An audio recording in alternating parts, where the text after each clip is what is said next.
नमस्कार दोस्तों आज देश में बस एक ही सवाल गूंज रहा है। चाहे वो बड़े लोग हो, चाहे वो छोटे लोग हों, चाहे वो गरीब हो, चाहे वो अमीर हो, एक ही सवाल पूछ रहा है, क्या देश में बेटियां सुरक्षित हैं? क्या देश में लड़कियां सुरक्षित हैं? ये सवाल उन लोगों से पूछा जा रहा है जो बड़े पद पर बैठे हुए हैं, चाहे वो कमिश्नर हो, चाहे वो पुलिस विभाग से हो, चाहे वो नेता हो, चाहे चाहे कोई भी फील्ड से हो। उन लोगों से पूछा जा रहा है कि क्या क्या अपने ही घर में बेटियां सुरक्षित हैं? अगर सुरक्षित है तो उसका मतलब क्या समझे लोग, किस तरह से समझे कि लड़कियां सुरक्षित हैं?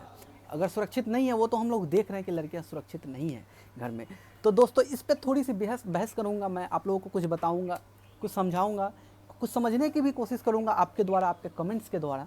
तो ज़रूर मेरे साथ बने रहिएगा, मेरे साथ ज़रूर ये पूरा वीडियो देखिएगा, क्योंकि ये वीडियो बहुत ही ज़्यादा इंपॉर्टेंट होने वाला है। तो दोस्तों आइए स्टार्ट करता हूँ ये वीडियो। दोस्तों जिस तरह से अभी हमारे देश में हाल चल रहा है, कुछ महीनों से एक के बाद एक घटनाएं सामने आ रही है, जिसका मतलब समाप्ति इस तरह से भयानक हो जा रहा है कि लोग के अंदर आक्रोश हो जा रहा है। आक्रोश इस वजह से हो जा रहा है क्योंकि हमारी न्याय प्रक्रिया जो है, न्याय जो रूल है, जो रेगुलेशंस है, सारे जो संविधान है, उसके प्रति लोगों का विश्वास उठता जा रहा है। कारण ये है कि अगर कोई दोषी, अगर कोई गलत काम करके फरार हो जाता है या फिर पकड़ा जाता है, तो उसको सज़ा दिलाने में इतनी समय लग जाता है कि लोगों को विश्वास उठ जाता है। जो दोषी होते हैं, जो पीड़ित होते हैं, जिनके माँ बाप होते हैं, वो लोग उन लोगों का विश्वास उठ जाता है न्याय पे, पुलिस पे, ये सबसे सारा से विश्वास उठ जाता है, क्योंकि इतनी देरी, इतनी विलम्ब होती है न्याय प्रक्रिया में पाने में। तो इस वजह से लोगों के अंदर मतलब इस तरह का मेंटेलिटी हो गया है कि अगर कोई दोषी होता है, अगर कोई जुर्म करता है, तो उसे डायरेक्ट गोली मार दिया जाए।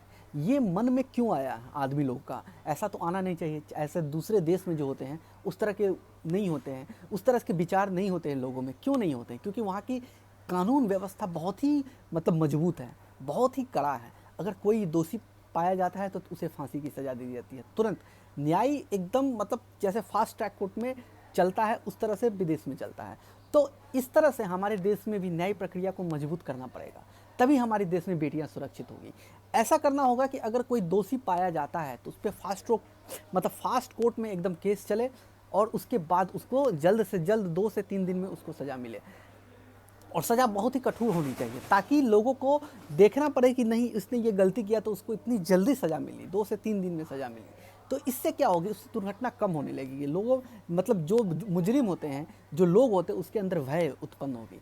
तो इस वजह से लोगों के अंदर आक्रोश होती है। लोग चाहते हैं कि पुलिस जिंदाबाद किया, पुलिस मतलब फूल बरसाया गया, मतलब और जो दोषी है उसको मतलब अपशब्द कहे गए, मतलब बहुत कुछ किया गया। लगा कि लोगों के सामने अगर उन आरोपियों को पेश कर दिया जाए, अगर सामने खड़ा कर दिया जाए, तो उसे जान से मार देंगे। ऐसा क्यों हुआ? क्योंकि ऐसा हमारा कानून मतलब इतनी कमज़ोर हो गई है, मतलब इतनी जल्दी काम नहीं कर पा रहा, इतनी कमज़ोर हो गई। इस वजह से लोगों का इस तरह से मेंटेलिटी हो गया, इस तरह से मानसिकता मतलब लोगों के अंदर हो गए हैं। तो इसका एक ही उपाय है, इसका एक ही इलाज है, चाहे वो मैं हूँ, चाहे कोई और हो, किसी से भी आप पूछोगे, इसका एक ही इलाज है, वो है कानून।